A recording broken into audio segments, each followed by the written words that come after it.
رسول اللہ صلی اللہ علیہ وسلم نے فرمایا کہ میں نے جس شخص کے سامنے بھی اسلام کو پیش کیا اس نے اس سلسلہ میں کچھ نہ کچھ تردد کا اظہار کیا، مگر ابو بکر کا معاملہ مختلف تھا۔ ان کے سامنے جب میں نے اسلام کی دعوت پیش کی تو انہوں نے کسی شبہ یا تردد کا اظہار نہیں کیا، بلکہ فوراً ہی اسلام قبول کر لیا۔ حضرت ابو بکر اپنی اسی صفت کی بنا پر الصدیق کہے گئے۔ اسلام کے دور اول کی تاریخ میں ایک نمونہ حضرت ابو بکر صدیق کا ہے، دوسرا نمونہ وہ ہے جو حضرت عمر فاروق کی زندگی میں ملتا ہے۔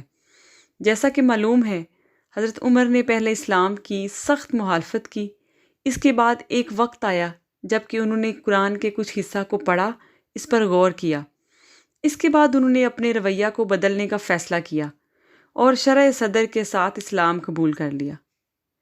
یہ دو علامتی نمونے ہیں، یہ دونوں رہنما نمونے کی حیثیت رکھتے ہیں۔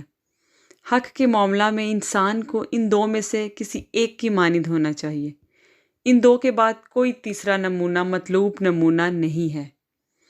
پہلے نمونہ کے مطابق آدمی کو ایسا ہونا چاہیے کہ وہ گہرے غور و فکر کے ذریعے اپنے ذہن کو اتنا پختہ بنائے کہ وہ خود ہی حقیقت کو اس کی گہرائی تک سمجھ جائے۔ وہ فکری اعتبار سے خود یہ اہلیت رکھتا ہو کہ شکوک و شبہات کے پردے کو پھاڑ سکے اور غیر مطلق بحثوں میں الجھے بغیر چیزوں کو ان کی اصل صورت میں دیکھ لے۔ یہ فکری پختگی کا اعلیٰ درجہ ہے اور حضرت ابو بکر صدیق اس درجہ کی آخری تکمیلی مثال ہیں۔ دوسرے نمونے کے مطابق آدمی کو متساوانہ فکر اور بے طرافی سے آخری حد تک پاک ہونا چاہیے۔ اس کو نفسیاتی پیچیدگیوں سے اتنا زیادہ خالی ہونا چاہیے کہ جب بھی دلیل کی زبان میں اس کی کسی کوتاہی کی نشاندہی کی جائے تو وہ فی الفور اس سے باخبر ہو جائے اور کسی ہچکچاہٹ کے بغیر اپنی غلطی کا اعتراف کر لے۔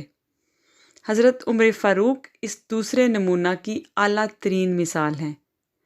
چنانچہ کئی بار ایسا ہوا کہ آپ نے ایک ایسا فیصلہ فرمایا جو درست نہ تھا، اس کے بعد کسی شخص نے دلیل کی زبان میں اس کی وضاحت کی تو آپ نے فوراً ہی اس کو مان لیا اور شدت اعتراف کے تحت آپ کی زبان سے یہ الفاظ نکلے: لولا فلا حلق العمر۔